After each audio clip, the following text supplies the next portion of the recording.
les 3 niveaux de foi. Je pense que cela peut étonner quelques-uns. Mettez-moi en commentaire si vous êtes étonnés et je serai heureux que vous soyez étonnés parce que cela veut dire que ça va vraiment vous édifier, que vous ne le saviez pas.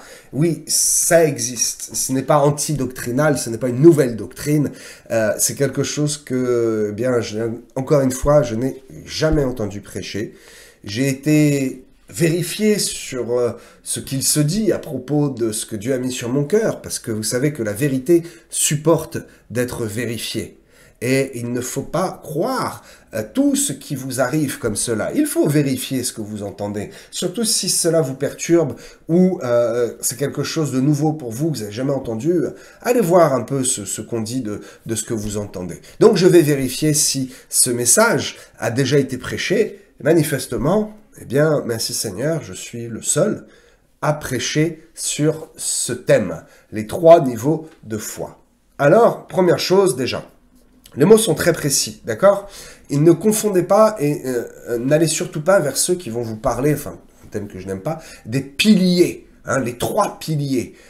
L'islam s'est inspiré de ça, les piliers de l'islam. Oui, il y a plusieurs piliers dans la foi, mais moi je vais beaucoup plus loin. Il ne s'agit pas des piliers de la foi. Ne parlons pas des piliers de la foi ce soir, d'accord? Mais parlons plutôt des 3 niveaux de la foi. Oui, il y a vraiment 3 niveaux. Ok. Les piliers, moi pour ma part, je considère que c'est Christ mon pilier. Et c'est sur lui que je m'appuie. Ma foi vient de Christ. Donc, ce n'est pas un pilier de la foi, mais c'est vraiment les niveaux de la foi. 3 niveaux qui vont, comment vous expliquer, qui vont vous permettre de manifester une puissance dans la foi. Voilà, 3 niveaux de foi qui vont faire manifester 3 niveaux de puissance dans la foi, dans votre foi. Ok.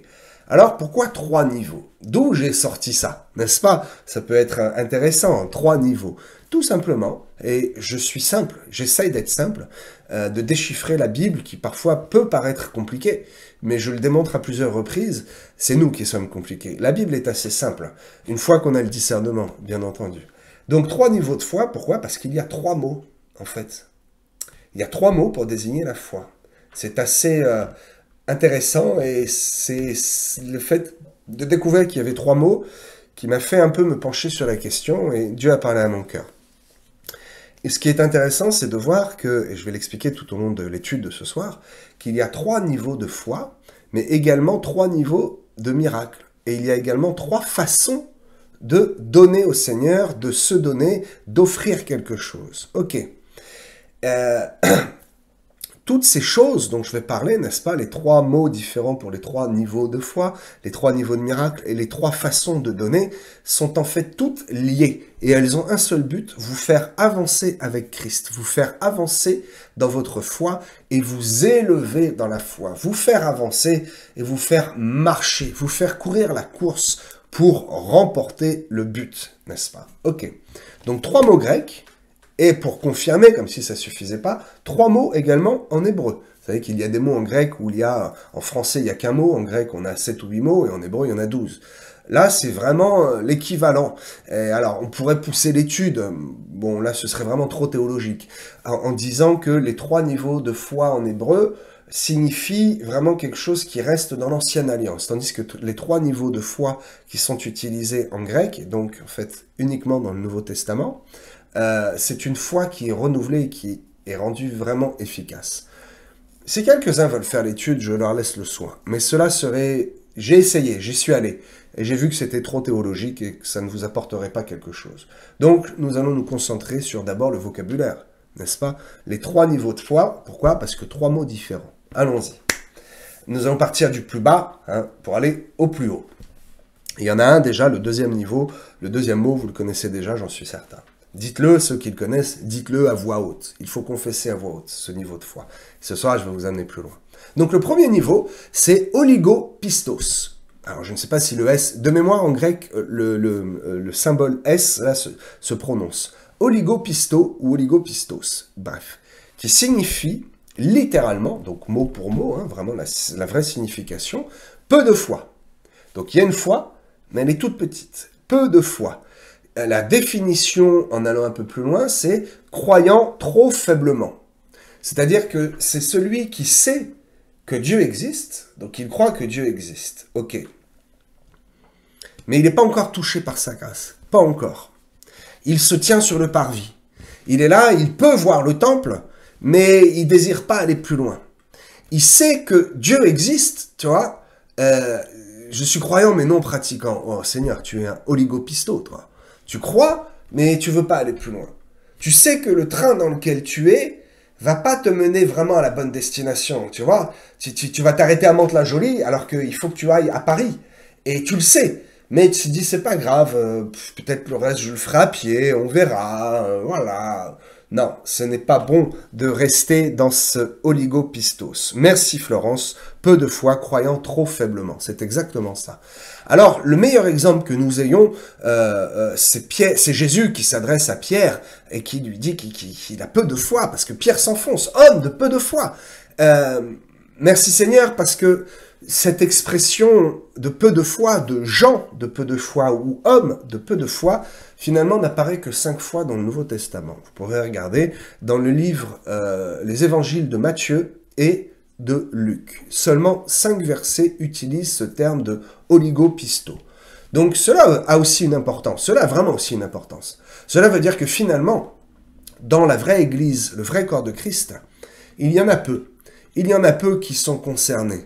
Mais qui est donc concerné par cela? Eh bien, ce n'est pas Pierre qui est concerné par cela. Le oligopisto, je pourrais dire qu'il y a plusieurs niveaux aussi. Et je l'ai expliqué, dans le oligopisto, c'est vraiment celui qui croit que Dieu existe, mais qui ne fait rien pour le rencontrer. Pierre a cru que Dieu existait, et il a vu, il a cru que Christ était le Messie, mais il a manqué de foi, ça a été un manque de foi. N'en restons pas là, ne soyons pas des chrétiens oligopistos, ne soyons pas appelés hommes, femmes, gens de peu de foi.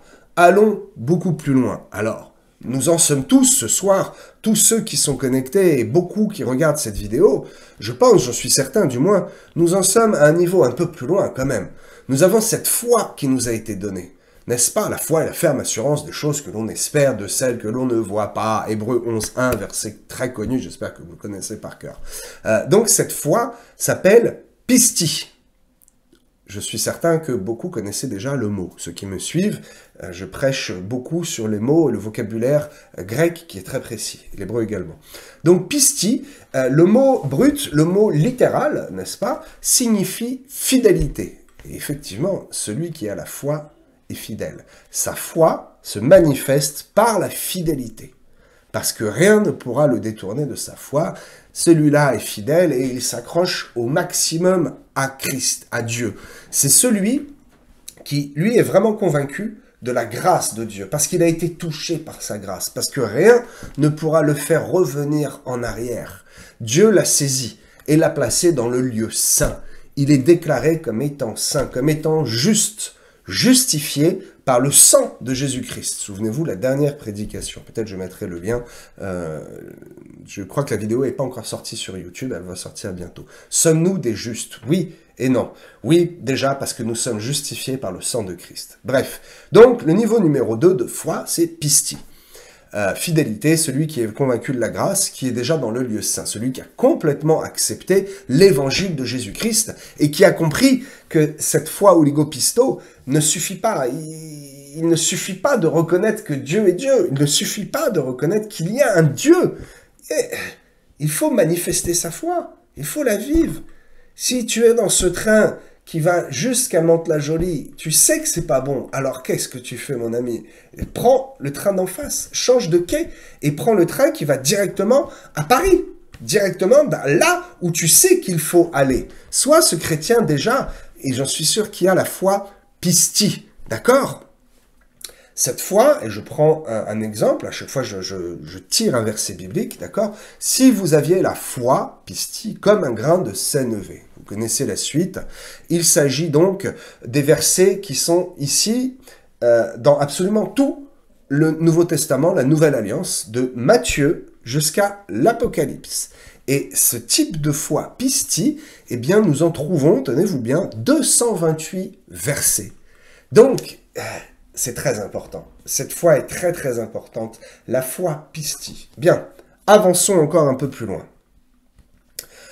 Peut-être, je pense que cette fois, vous ne l'avez jamais entendue. Vous savez qu'elle existe, et quand je vais vous le dire, vous allez dire, mais oui, bien sûr. Pisteo. C'est-à-dire que celui-là, c'est celui qui est certain de la promesse et qui va même aller à risquer sa vie pour sa foi. Celui-là, à l'image du grand sacrificateur, est dans le lieu très saint. Vous saviez que le grand sacrificateur, en hébreu Kohen Gadol, allait une fois par an dans le lieu très saint pour nettoyer le propitiatoire, etc. Ok.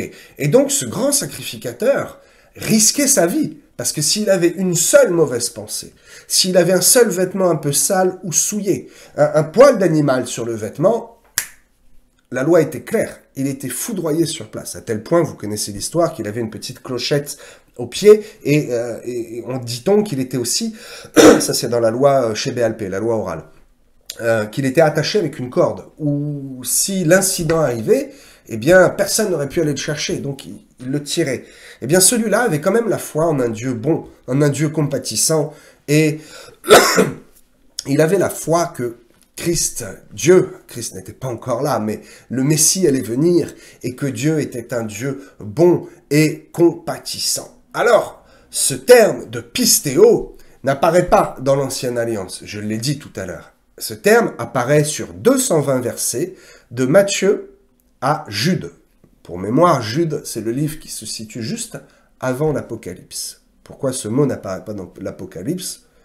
Je ne sais pas, je n'ai pas réponse à tout. Ok. Le meilleur verset pour vous faire comprendre et pour vous faire aller plus loin dans le message, l'importance de cette foi pistéo, c'est Christ qui parle au centenier. D'accord? Il lui dit, va, qu'il soit fait selon ta foi.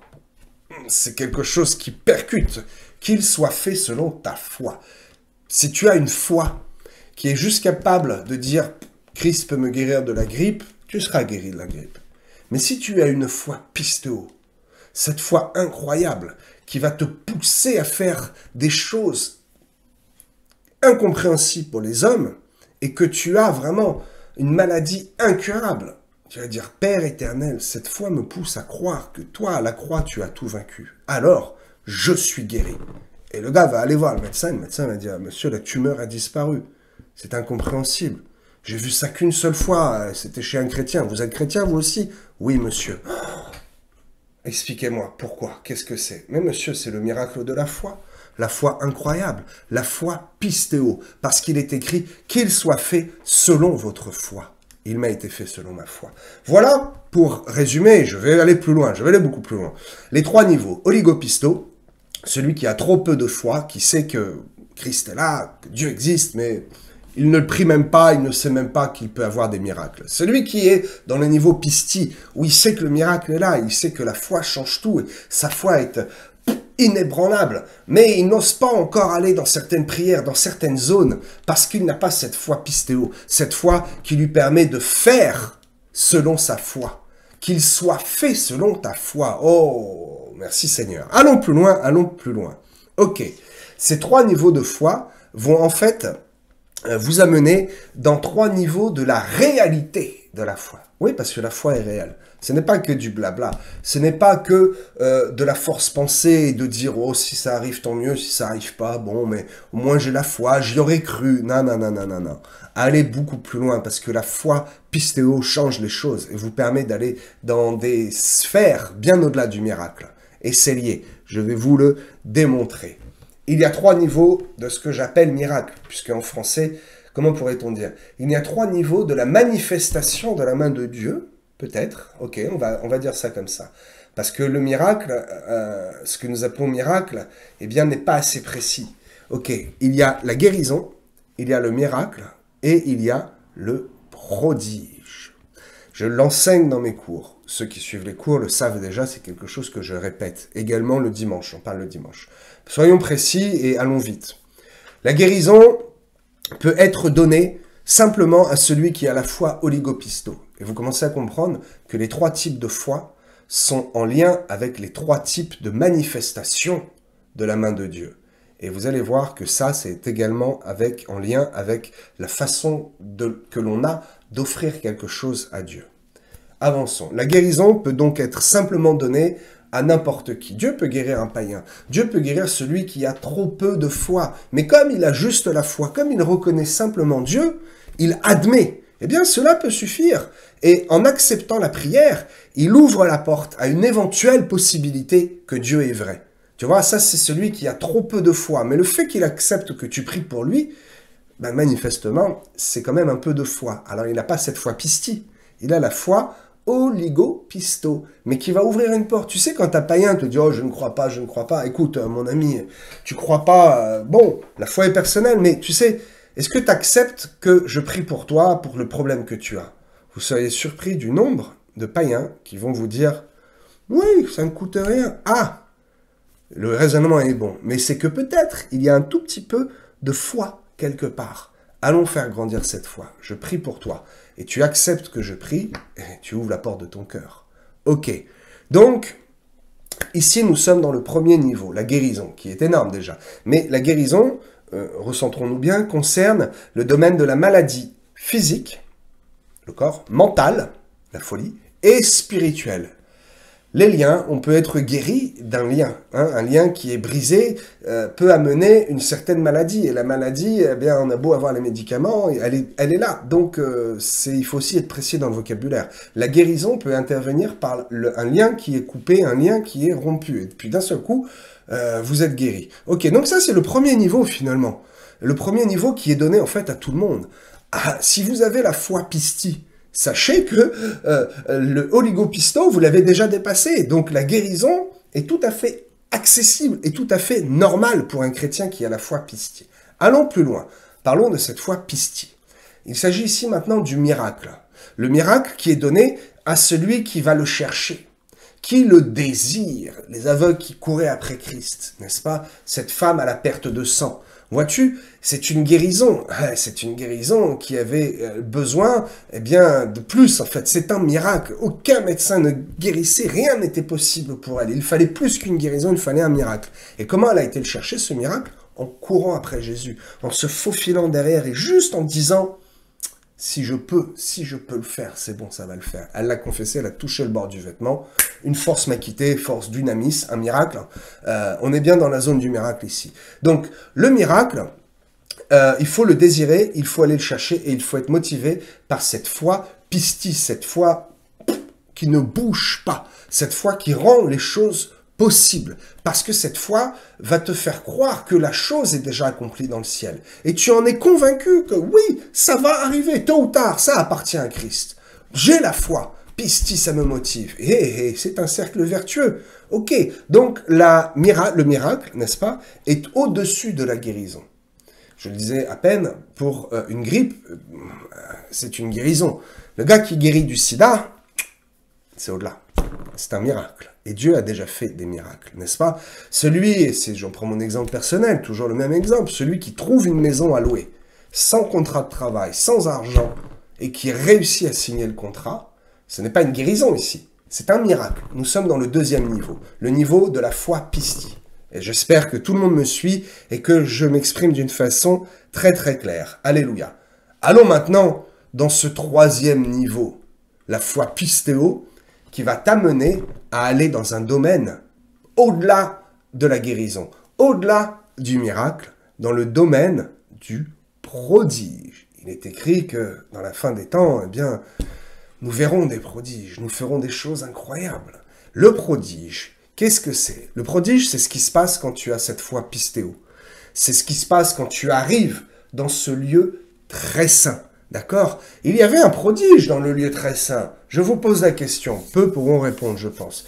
Et vous avez compris que le prodige, c'est en fait le domaine le plus élevé. C'est en fait là où l'incréé devient créé. N'est-ce pas? Peut-être certains seront sceptiques, mais une hanche qui repousse de 10 cm, l'os est recréé. C'est un prodige. Une jambe qui était complètement atrophiée parce que plus de veines, plus de réseaux sanguins, et elle devait être amputée. Et le pasteur met un drap pour ne pas choquer. J'ai vu des vidéos comme ça, je vous le dis. À l'époque, c'était il y a longtemps, il n'y avait pas de trucage possible. On ne pouvait pas truquer les vidéos. Et le pasteur enlève le drap et la jambe est toute neuve avec une peau impeccable. Quelqu'un qui est guéri de la lèpre, c'est plus qu'une guérison, c'est plus qu'un miracle, c'est un prodige. Parce que la matière organique a été recréée. Donc, je reviens à ma question, maintenant que je vous ai donné des indices. Quel prodige s'est-il produit, n'est-ce pas, dans le lieu très saint? Qu'y avait-il dans le lieu très saint? Bon, je ne vais pas vous faire un cours, il y a l'arche, ok? Et dans l'arche, qu'y avait-il? Il y avait trois choses. Il y avait donc les tables de la loi, n'est-ce pas? La manne et la verge d'Aaron, le bâton d'Aaron. Et il est écrit, je pourrais vous donner les versets si ça vous intéresse, dans Hébreu, je crois, que la manne, eh bien, il est question de la manne. Et si on a découvert cette manne, on le savait qu'en fait, la manne n'était pas pourrie. La manne était toujours là, présente. Parce que vous savez qu'au bout de 24 heures, hein, dans Genèse, lors de l'errance du peuple hébraïque, à bout de 24 heures, il n'y avait plus de manne. Et elle pourrissait, on ne pouvait plus la consommer. Or, la manne qu'il y a dans l'arche de l'Alliance, dans le lieu très saint, dans le temple, ne pourrissait pas. Et le bâton d'Aaron a fleuri. Je vois ici un prodige, je vois ici une création de quelque chose où il devait y avoir la mort, et la vie est restée. La sainteté est restée dans la manne, et la vie, oh Seigneur, c'est très profond, merci Père éternel. La vie a été créée dans ce bâton qui était mort, qui devait mourir, et qui n'est pas mort, parce que la verge, le bâton a fleuri.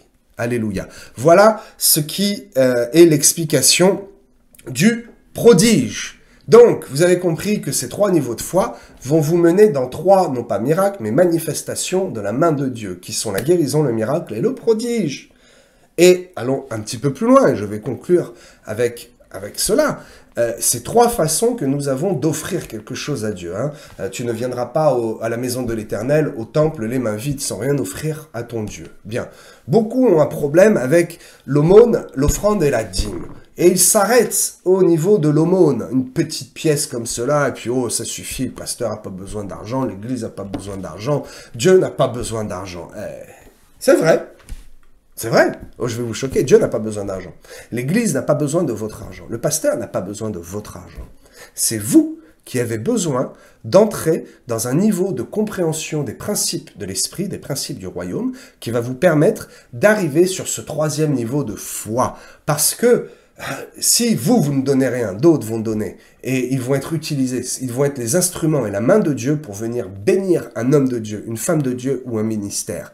Et je prie que Dieu me demande à moi, Dieu m'utilise moi pour aller bénir un autre. C'est une bénédiction pour ma vie. Et je le dis souvent, lorsque vous donnez quelque chose dans le petit panier le dimanche, ou que vous envoyez un chèque pour l'église, lorsque vous donnez, c'est vous en premier que vous bénissez. C'est un principe de l'esprit. Revenons-en au message.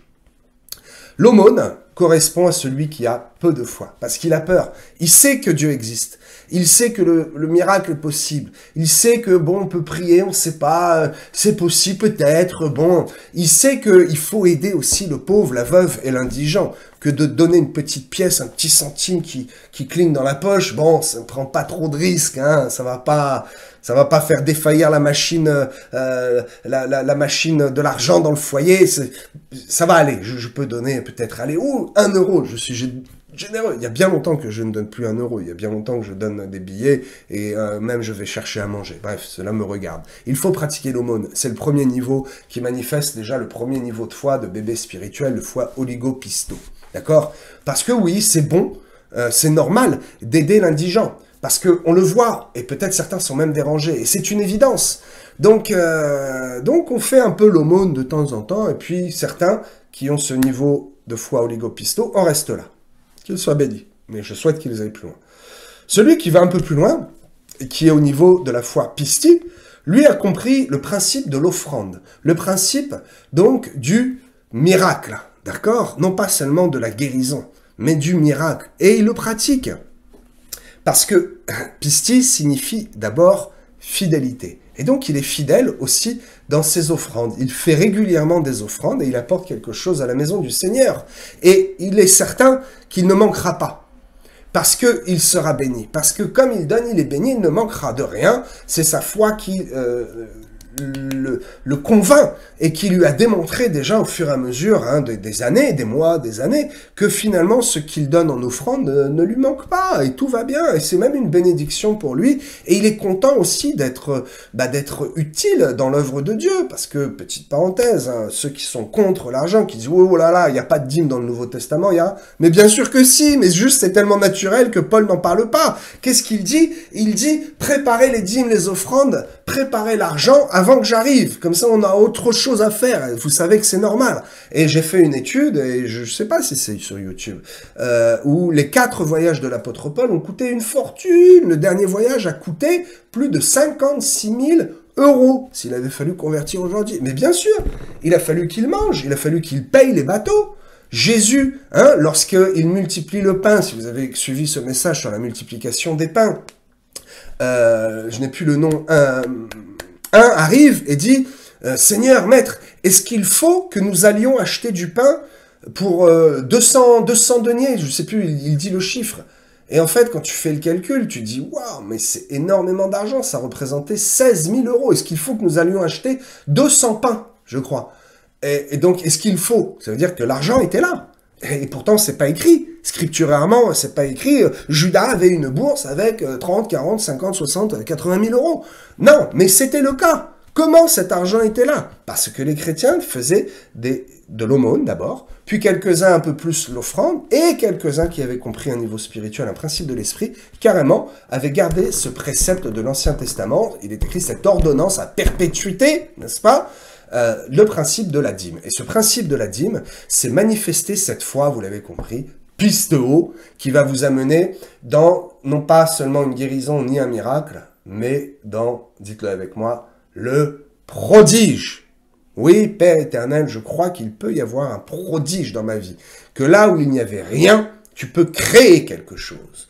Comme lorsque tu as guéri les aveugles, mais que tu as créé dans l'autre aveugle, n'est-ce pas, qui était en fait aveugle de naissance, il n'avait pas de pupille. Pourquoi est-ce que Christ met de la salive, il met sa main et oh, il voit un peu comme des arbres, attends, viens, je reprie, j'ai déjà expliqué ça. Et l'autre, il crache par terre et il fait de la boue. Parce qu'ici, c'est une leçon. Ici, Jésus, le Messie, crée quelque chose, il place la boue dans l'orbite, il impose les mains, il prie, et la boue devient œil.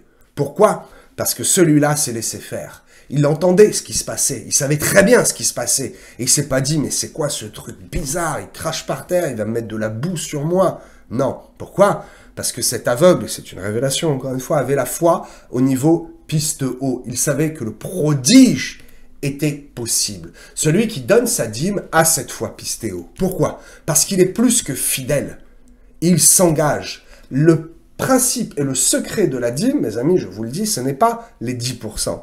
C'est un conseil, c'est une valeur. Il fallait bien dire combien. C'est combien la dîme? Bah, c'est l'ordonnance biblique, à la base, c'est 10%. Les Lévites donnaient 21-22%. Bref, je ne vais pas vous prêcher sur la dîme ce soir. Mais le principe de la dîme, le secret de la dîme, c'est la régularité. Parce que vous donniez 10, 50 ou 100, selon vos moyens, ce qui compte, ce n'est pas la totalité. Et je pourrais dire, quelqu'un vont dire, mais oh, ce pasteur prêche bizarrement, il est contre l'argent ou quoi? Non, pas du tout. Je suis contre les principes religieux. Je suis pour les principes de l'esprit, pour la doctrine et pour les principes du royaume. Et j'ai compris quelque chose, c'est que le secret de la dîme, quelques-uns qui me suivent le savent, c'est la régularité, c'est l'engagement. Parce que pour s'engager, il ne faut pas avoir peur d'aller dans les eaux, n'est-ce pas? Pour s'engager, il faut croire que Christ, a dit vrai, qu'il soit fait selon votre foi. Et il faut croire que le risque que vous prenez en donnant une part importante, ou plutôt en vous engageant sur une durée indéterminée, le prodige va être créé. Ce que vous enlevez au début du mois, il faut le faire au début du mois, il ne faut pas le faire à la fin du mois. Ce que vous enlevez de votre compte au début du mois, soyez certain que vous le retrouverez d'une manière ou d'une autre à la fin du mois.